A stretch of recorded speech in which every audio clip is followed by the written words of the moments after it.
All right, we're here on the Schmearcast, and I'm here with two supermen, Brock Engi, Movie Talk with Brock, first timer on the Schmearcast, and Sean Byrne. You know him, you love him, Modern Mythos, he of Severance and Andor, and so much else. We'll start with Brock. How you doing, Brock? Welcome to the show. I'm doing wonderful. I'm feeling super, man. Thanks for having me on. Very, very excited to chat with you guys and make my debut on this wonderful podcast that I love to listen to and I'm a fan of. I'm thrilled to have you. You're wearing a Superman hoodie. I am. For the listeners. Yep, I was paid by Warner Brothers to do that on this podcast. And Sean is not. Is that a choice, Sean? Yeah, I hung up protest. I hung the cape up today for this one. I picked it up and then I put it back on the shelf. No, I'm stoked to be back. This will be fun. I think we got a good eclectic group of like opinions for this one, which is great.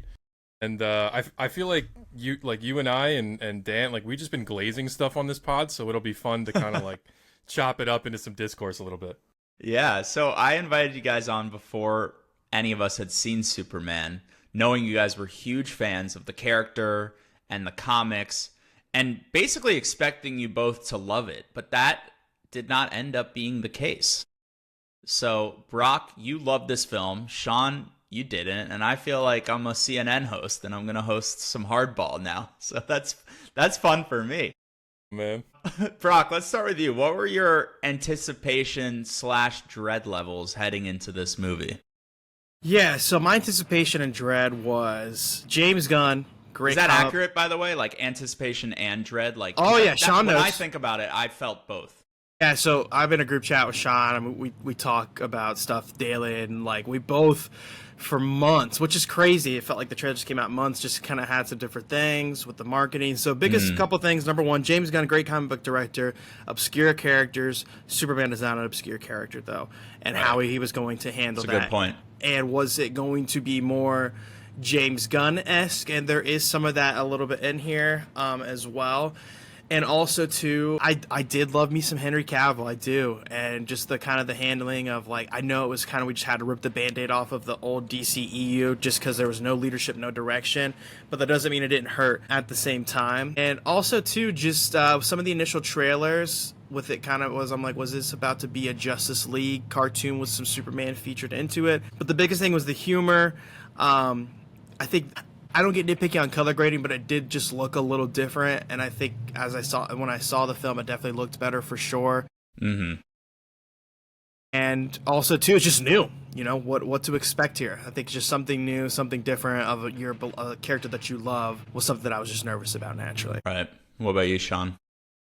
Yeah, same thing. I mean, I hesitate so much to talk about, like, I really did like Zack Snyder's version, and like it's hard to kind of talk about this movie and any future Superman movie without like referring to like what's come before. Mm-hmm. And you know, I did like Reeves' version. I did like Zack Snyder's take on it, but like I've loved this character since I was like 5. So I've loved all these different versions of it. I love so many different types of comics for it. And just like Brock just said, like, I love James Gunn. I think he's one of the best like working directors. I think he's got a phenomenal tone. He's like very specific, very I don't know, opinionated in how he shoots his films, which is great. But he's just not a Superman director. Like he's just absolutely not. And I knew that. I knew in my heart that I was feeling that and that I would feel that watching this movie. So yeah, I was very nervous for this. Superman's one of my favorite characters of all time. And I don't know, there's just something about the James Gunn of it that was stressing me out, which feels weird because I love him as a director. Yeah. And well, a listener might push back and say, what is a Superman director to you? Yeah, like I want someone that's a little less quippy. I don't want to do the humor part of it. Mm-hmm. Like Superman has humor. He should be a Boy Scout. There should be that all in there. I want to make that like loud and clear that like I'm not saying I want like this overly self-serious like all in on Zack Snyder stuff. I love those movies, but there's so many other versions that I love. Like I don't know, there like Christopher McQuarrie was thrown around so much for this, or like there's so many different. You know who'd be the best? Steven Spielberg. It's just like this should be a feel-good blockbuster with that like has all the right tones. I don't know. So we'll get into it more later on. Right. But yes, I had some dread. But as we got closer, you can ask Brock, you can ask some other guys. Man, I was getting swept up in it, and I was like, fuck, this is bad, because I'm gonna go in and now I have expectations, and then we'll talk about it. Yeah. So my feeling was a little more existential, not necessarily about the character, but about the DCU, which this movie serves as the launching point of a new DCU led by James Gunn and Peter Safran, his producer.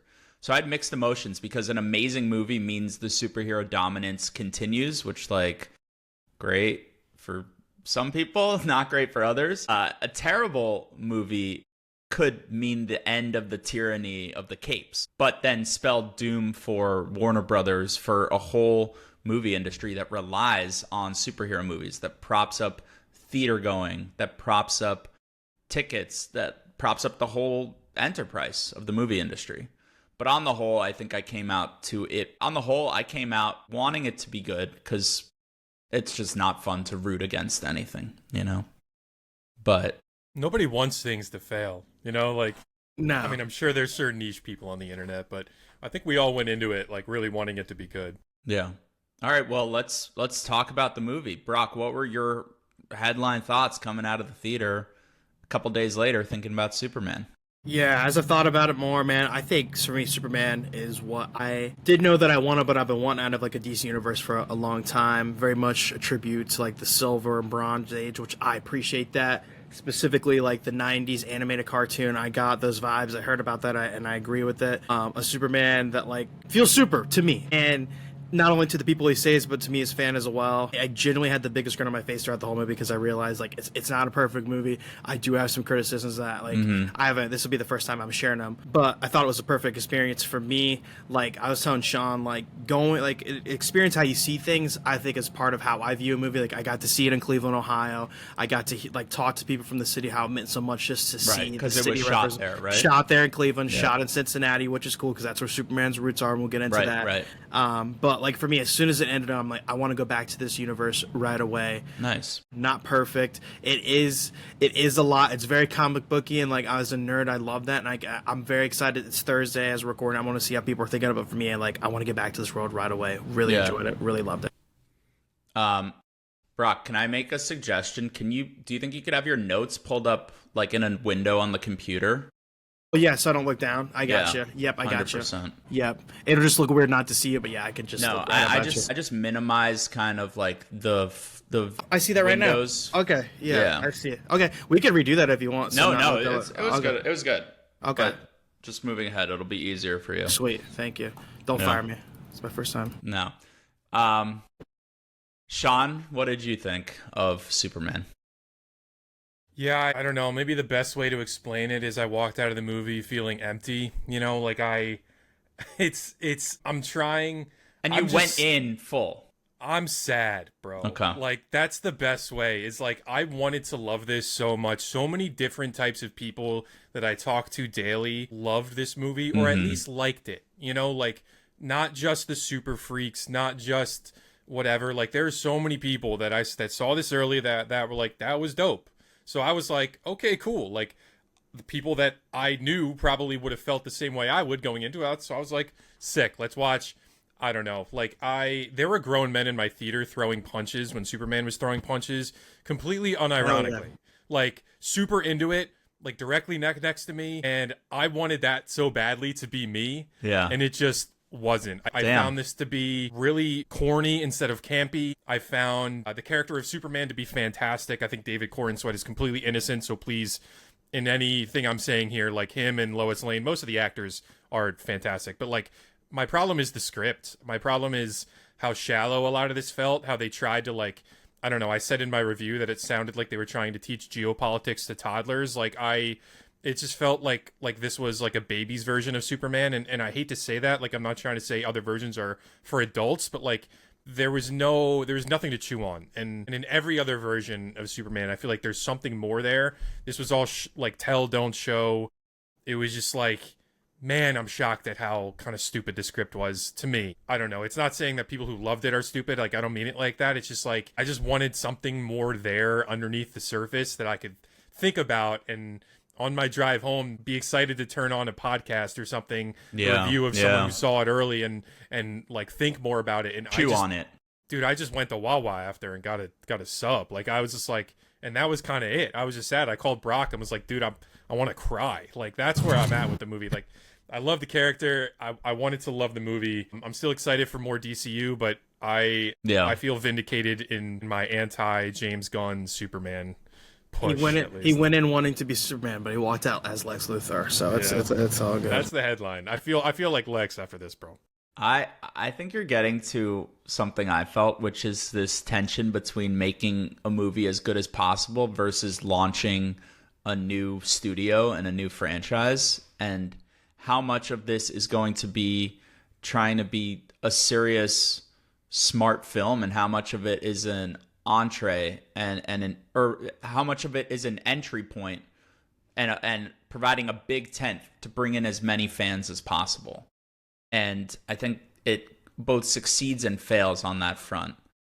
And I'm very torn because I thought that this felt exciting and fresh, and it feels alive. Like it has a pulse and some verve in ways that superhero movies do not have recently to me. And I don't think James Gunn should be doubted. I think he is creative and imaginative. The cast is good. I have some people that worked better than others. But here's my thing again. A sillier, crazier, more irreverent, even more James Gunn movie would have been awesome. And then a serious, earnest, dramatic film, not necessarily Zack Snyder level, but its own new thing with some actual stakes would have also been amazing. This gets stuck somewhere in the middle. And that's, to me, what makes it a little forgettable. That it's kind of trying to split the difference, and in doing so, not much of anything. But I had a good time in the theater. I really went in with low expectations, and they were exceeded, but kind of just barely so. And I just haven't thought about the film much since. I take your point, Sean, about like not being able to chew on anything. This is far from a Christopher Nolan film that, you know, puts themes into each of those Batman movies. But maybe we'll uncover some of those themes here today. And Brock, I really want to hear why you connected with it so much. So we're going to get into all of that. Brock, you mentioned the history of Superman. Let's back things up and discuss that. This was created by two Jewish Americans, Jerry Siegel and Joel Shuster, Cleveland-based, which is near you. Is that accurate? Yes, it is. Inspired by both Moses and Hercules, Superman, and really about immigrant strength and outsider identity. He debuted in Action Comics 1938. In film, he's been played by Kirk Allen. No one remembers Kirk Allen. Nope. Look that up. George Reeves, Christopher Reeve, not to be confused, Brandon Routh, Henry Cavill, and David Cornsweet now with this most recent film. I got two experts with me, so I'll stop talking. Who and what is Superman to you guys, and what does he represent? You know, for me, there is a quote about superheroes that I always love, and I need to look up who I said it, but I wrote it down. Superheroes were born in the minds of people desperate to be rescued. And that cannot be better said about the origins of this character with these two creators and them fleeing their country, coming over here to America. And as I put in my notes here, just how I think they felt immigrants escaping their own doomed world, like escaping their Krypton. And truly, Superman is like the superhero. You know, the S symbol is the second most recognized. I confirmed this because I've been quoting. I want to make sure it's the second most recognized symbol in the world. Floats between number 2 and 3. Number 1's a cross. Shout out to Jesus. Like, no one's probably breaking that. But again, obviously, he's also kind of very linked to that character. Yeah. And, you know, was not a DC character first. You know, eventually evolved into that. And like, even like those 40 Max Fleischer cartoons and how revolutionary, like there's just so many things that this character has done that has either been like the blueprint of the first time. Like, I don't know if you've seen those Max Fleischer cartoons from the 40s. They still hold up. I can't believe they were doing those in the 40s. If you want a good like 30-minute watch, look up some of those. Are these like the Superman kills Stalin or like captures Hitler? Is that the kind of... Is one of those, no, this is more like the intro. It's like faster than a locomotive, you know, able to leap solid and yeah, it's that Superman, you know. And so just seeing how he's evolved, and I don't know why. I mean, I think the timeliness of this message, you guys may disagree on, maybe like you may not have liked how it was delivered. I think it's very timely, and just with a lot of he's always been political. I mean, this guy literally went, like you said, as you went over and battled Hitler and such. And so there's a whole alternate story about what would Superman be if he landed in Russia, and Superman Red Sun in the politics at the time when that comic was adapted. And so I think people have just forgotten. I mean, heck, there's a whole Superman movie, Superman 4 Quest for Peace. It's awful, but it's about the nuclear war in the 80s, and Superman just kind of steps in and says, hey, I'm going to stop that. And so this is a character that has always been political, and it's for the better, because there's so much to comment on. Even like with there was, again, Smallville, we'll talk about that. There was a whole episode at the time in 2006 during the Bush administration when immigration was a big topic, and they tackled that. So this character always tackles that stuff head on. I'm sorry if you guys don't like that, but respectfully, shut the fuck up, because it is always who he has been. And it's for the better, because it allows stories and stuff that's happening in the world to be represented in comics for people to better understand these issues, and I love the character for that. And it was tackled in this film, and I do agree a little bit to Sean's point, what's a little bit too head on, maybe a little more too obvious, a little more nuance, and some of the themes and such with like Nolan, I can totally understand that as well. But for me, this character is always represented. Now, his saying was truth, justice, and the American way. It was changed in the comics a few years ago, truth, justice, and a better tomorrow. I think both are great sayings. I don't think people need to go up in a tiffy. But the American way, it's not just, hey, Superman's American, he's awesome. No, it's the best ideals of what this country represented at its peak and its time of what it could be and what he represented, because Superman is the ultimate immigrant. And so I love it. I feel like I've been kind of ranting. So that's my piece there. I love the character amazing. For that. Sean, what in the characteristics of Superman is consistent and constant, like through so many decades? I think he's maybe the most timeless character. Rant a lot about how, like, a lot of people, he's hard to write, in my opinion, because Batman you could adapt to look different in infinite different types of time periods and styles and cultures and whatever, and it can look age, like that, right? Age, and we'll love almost all of it. You'll have people on the outskirts that don't, but Superman's kind of a character that people don't want to evolve, and I think should evolve, and he does through comics and different iterations, but it's tricky in a film to write him to evolve, because he should also feel timeless at the same time. Right.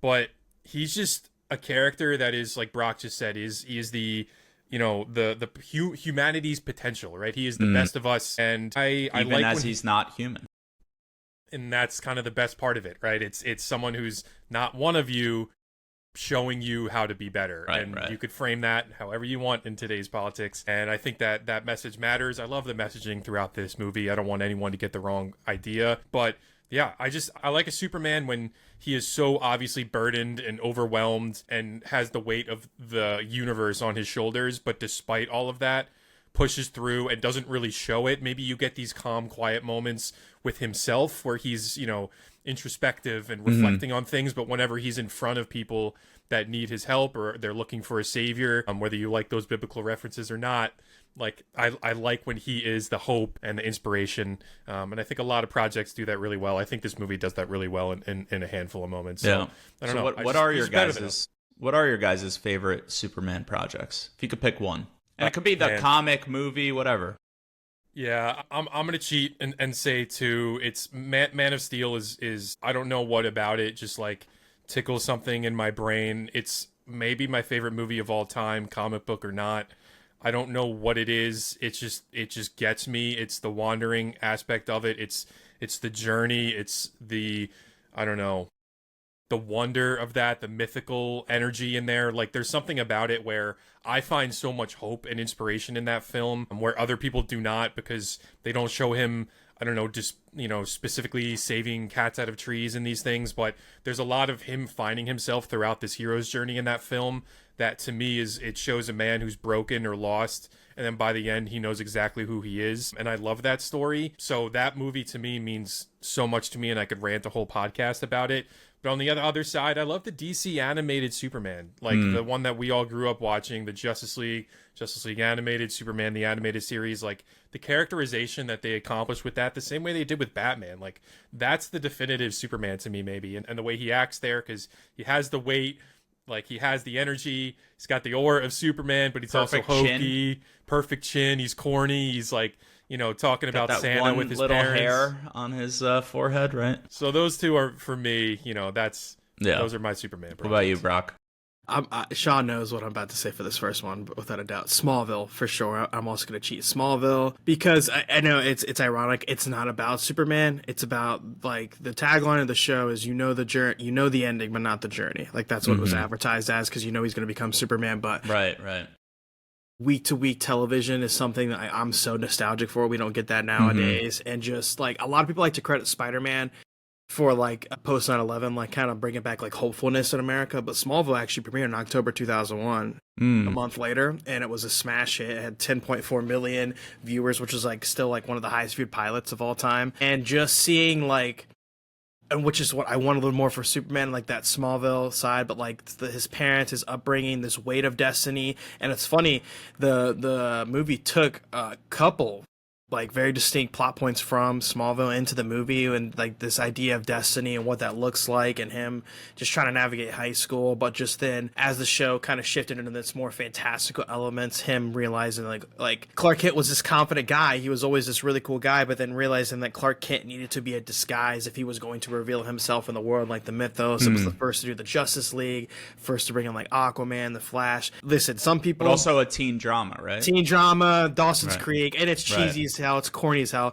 I don't care. I love the will they won't they with Clark Kent and Lana Lang. But then also too, some people, recency bias is, I'm victim of it sometimes. Some people are like, Nicholas Holt's the best Lex Luthor we've ever seen. Stop it. That title will forever belong to Michael Rosenbaum, the best Lex Luthor. The premise of that show is so brilliant of like, what if Clark Kent and Lex Luthor were friends? And you're like, this is going to end well, just like the tragic downfall. I like stuff from like, I know this was headed and I'm like dreading where it's going to happen. Like that's what I love Smallville, because like you knew this was not going to end well. But then also DC animated show for me, the animated universe, 90s Superman specifically. I referenced that of what this movie reminded me of. But those two are my jam. I love Justice League Superman as well, and I'm excited to see what that looks like in this universe.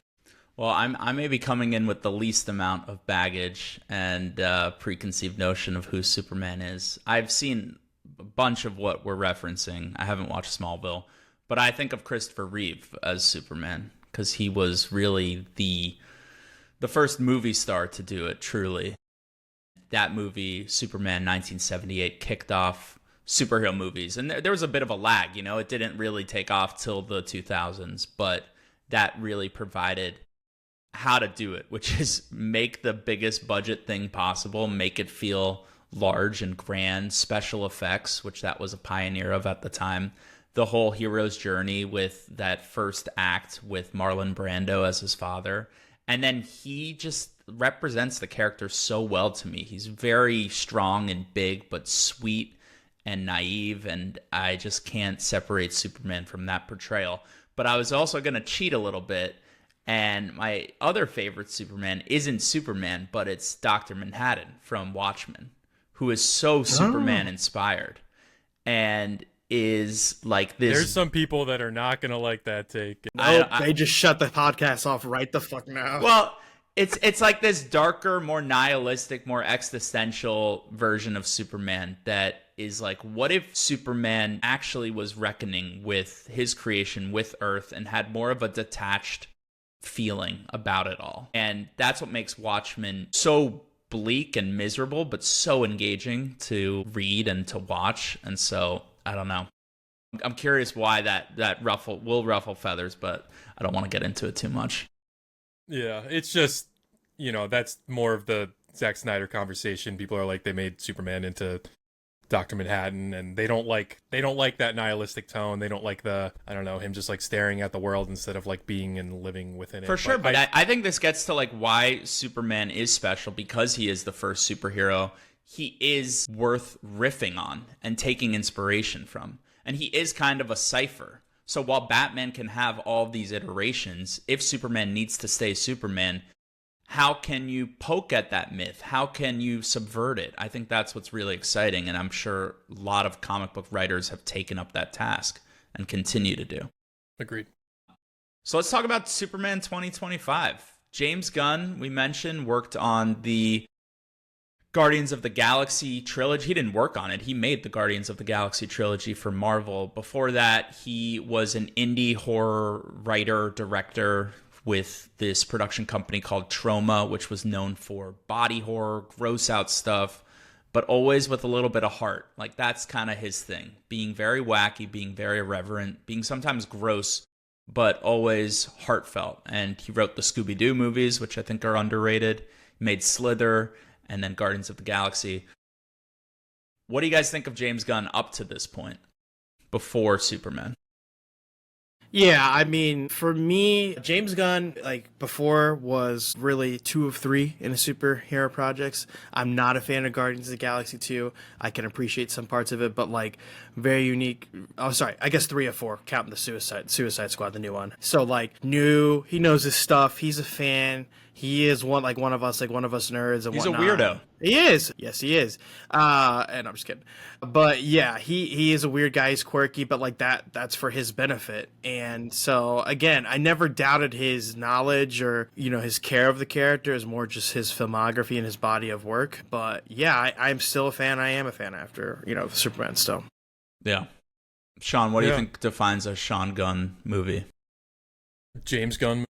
Yeah, James. Well, he's in every movie too. Sean, what do you think defines a James Gunn movie? Yeah, I just think he just takes these quirky D-list characters and turns them into everyone's new favorite character. Like, that's just what he's great at. And I love him for that. Like, he's excellent. And I think he's good at that because he probably felt like that growing up. I think he's worn that on his shoulder. And he's just like, he likes these, like, exotic, wacky characters and showing people why they should stand next to Superman. Why they matter. And that's awesome. I think that's really cool. I remember when Guardians was coming out and everyone's like, why the fuck are we getting a movie about a talking raccoon and a tree? And now Guardians of the Galaxy 1 and 3 are probably in most people's top 10 in the MCU. Like, so I think he's excellent within that confined. Man, yeah, it's just like he has a very specific tone that I think doesn't work for a lot of characters. Very stylized. He likes but it's great. Pop but needle drops. And he's so good at it. He's so good at that. And I like all of his other movies. I give I think I'm almost a 4 or 4.5 or 5, except for maybe Guardians 2. But I have Guardians 2 at like a 3.5. So like I love all of his movies except for this one, which hurts. Right. I mean, thinking about what he succeeds at, his movies are about found families, the families you don't choose but come together. And that's not really what Superman is about, which might hold it back or might unearth a new angle into it. But it's about a man, right? Or an alien, I should say. So we'll see if that approach works here. Very controversial that he was a Marvel director and such a successful one at that. One of the few who you could say put their own imprint on their movies with the Guardians of the Galaxy movies. And then he defects in the night to DC, the rival. When this happened, what did you guys think? That was kind of nuts, Brock. I don't know if you remember being on Twitter when that got announced, but that was like, I remember like calling friends, being like, "You seeing this shit? Like, is this real?" And I know like he was going through drama with like he just got like fired by Marvel, and then he got rehired, and then there was a bunch of nonsense. But like, at the time I was like, I don't know, like I don't think he's got like the energy I want for like a DC universe, and kind of like more of what I mentioned earlier. But I just kept coming back. He immediately came over not just to be a director for the DCU, but to run the DCU. And for that, I was stoked. I'm like, you know what? If he's not touching everything that's in here, like if he's not the one directing all of these projects, I think he's a great storyteller. So I was like, wait a minute, like I think this could be really cool. Like I think he knows his shit. Mm-hmm. So I was really excited, and I still am excited for the future. Like I still think he could pull the strings on the back end and be DC's Kevin Feige with a little bit more maybe pro director to him. So yeah. Brock, what about you? Yeah, that was wild because I remember he got fired, and then DC's like, "Hey, we need something. Come over and do Suicide Squad." It was a bomb because Warner Brothers. People forget Warner Brothers was releasing every COVID, movie. Right? Yeah, COVID. Yeah. They were releasing every movie same day on Max. So of course, no one's gonna go to the theater. But then when that happened, I'm like, okay. And again, I agree with Sean. I'm like, he doesn't need to do everything, and I hope the success of Superman doesn't make him think he can, because I don't think he should. Like, I think he should toss the keys over to someone else for the Superman sequel, whatever that is, and be an overseer. I mean, step in as he wants, but he knows his stuff. We'll get into it later too. Like some stuff I wasn't crazy about some of his PR and stuff, or maybe we can talk about it now because I think it's in my notes. He's an active online presence. Yeah, dude, like just chill, man. And like it just some of his like he needs some PR training for sure, because he was like bashing Marvel, like Disney. I can't believe what they've done. I'm like, dude, you're still getting the residuals from that company, my guy. Like you need to chill out there. We should also mention he was fired. I mean, it's kind of a bullshit story, but he was fired from Marvel when his old tweets resurfaced, and his old tweets were pretty crazy. He was doing a bit. It was a character, but still, it was some wacky stuff. You ever read some of those articles that he wrote about the superheroes he would like to do something with? So listen, so there was a lot of weirdness strange guy, going on. But strange dude. You need some weirdos making this stuff sometimes. Yeah. And I think on the whole, he's pretty composed. He's very good at what he does, I think. But it was so classic to hear that like he's taking over the DCU. He's not going to direct, and then you know what, Superman. Like I guess I need to take the reins here. It was like for sure, man. We all saw that coming. You didn't have to, posture that this wasn't going to be you directing this the whole time. Yep, that made me so mad. Like you knew it was coming. Like stop trying to pretend like someone else is going to do this. Like you're starting this whole thing. You are the director. Like all you've ever talked about is like, yeah, I've got a great idea for Superman, but I'm not going to direct everything. I need to spread the love. I can't do everything. And then like all the last 2 years he's been on a campaign being like, yeah, I'm so busy. I'm doing everything. I can never do this again. It's like, bro, you probably didn't have to, but whatever. What do you think of this project as it came down the pipeline, Brock? Were you tracking it intently? Oh yeah, absolutely. And Sean knows that too. Who will be Clark Kent, Superman? Yeah, so Bake-Off audition. Yeah, I knew, like, when it came down to Nicholas Hoult, I was like, I don't want him to be Superman. I was one of those guys. I think I was just like, he's not leading man material. And with Sean, we had talked about that the other day, and I do have to agree with him. I never saw him as that. And I was familiar a little bit with David Cornsweet. I was very familiar with Rachel Brosnahan, wonderful, Marvelous Miss Maisel. She's fantastic. I'm like, that's great casting. That was good. And so then I'm like, okay. Then the cinematographer from The Flash was on this, and that was the first time I'm like, ooh, I don't know about that. I don't know, because I hated The Flash, genuinely. And a big part of that movie was the direction or their creative decision with some of the visual effects and just how flat that movie was. It was so just ugly to look at. And so I'm like, okay, that's an interesting decision. First trailer rolls out. Okay, we're reusing the John Williams theme, right? And like that is just... to a pitfall is like Superman's the only character where like that theme is very just it's nostalgic. It can't like you gotta have something new, and I like some parts of the score, so I'm like just get away from it a little bit. But I think that's what James Gunn was going for. He was, yeah, in the lead up at least, nostalgia. And I remember all the quotes. It's like bringing this back to All-Star Superman, like a more wholesome, it's all mythic version. Yeah, and I wanted more of that than I got, Sean, to your kind of point about that. So, but yeah, first I remember my trailer reaction, I got ratioed badly because I was like, that was a little underwhelming. I wasn't a huge fan. Second trailer really did it for me. And then like little clips. I tapped out of the trailers probably about 3 weeks back because I was like, they're showing too much, and they did, unfortunately. But like I was watching the NBA finals, seeing the promotion for stuff like that. I'm like, okay, I'm getting excited, I'm getting hyped. Like, I tried to be an extra in this movie. It didn't work out. So like I was wanting to see what this was all about. But I was tracking this day in, day out, and but then, like I mentioned, some of the PR with like the clip that went viral that was taken out of context. James Gunn talking about a 12-year-old in India. I'm like, yeah, probably not the best thing to say. Just a little goofy there, my guy. And I know what you're trying to say, but like, you gotta have someone training, and just how he was like, yeah, we're not gonna be like Marvel, we're not this and that. I'm like, listen, man, like, you kind of were a little bit in this movie, a little bit at times, like so like don't talk like. Marvel's not talking about James Gunn, so James Gunn doesn't be talking about Marvel. So just relax. Again, it's the same. You can't give it up, and you see it in the movie. Some of his personal feelings get in there. Yeah. Sean, what'd you think of the casting of David Cornsweet, Philly guy? I love David Cornsweet, man. Like, I can't be more happy that he's the Superman moving forward. Like, he is like, I want to be best friends with him. Like, I feel like he's just a chill dude. Hey, Philly guy, go Birds. He, like, I don't know, like, put on the right amount of weight for this. He, like, holds the energy of Superman so well, where he's, like, got the physicality and the aggressiveness, but also has that, like, sincereness to him. He feels so earnest. He feels like a farm boy. Like, I love, like, when he got announced, I was like, dude, looks good. He was obviously, like, very small, very whatever. I'm not one of those, like, you got to be roided out to be a superhero. I meant like, small in terms of his star profile, because I think he was kind of a surprise in that sense, too.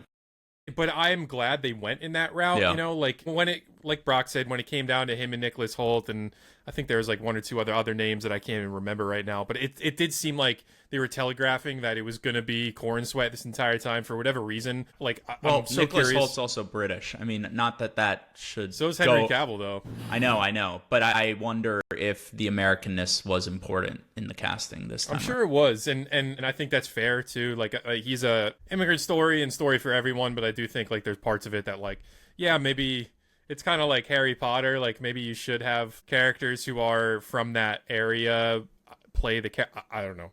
Yeah, Don't no, need I to get get fully you. into that, but yeah, I think David Cornsweet is fantastic, and where I think the script failed him, I think like he elevated it as much as he could. Like, I genuinely love him in this.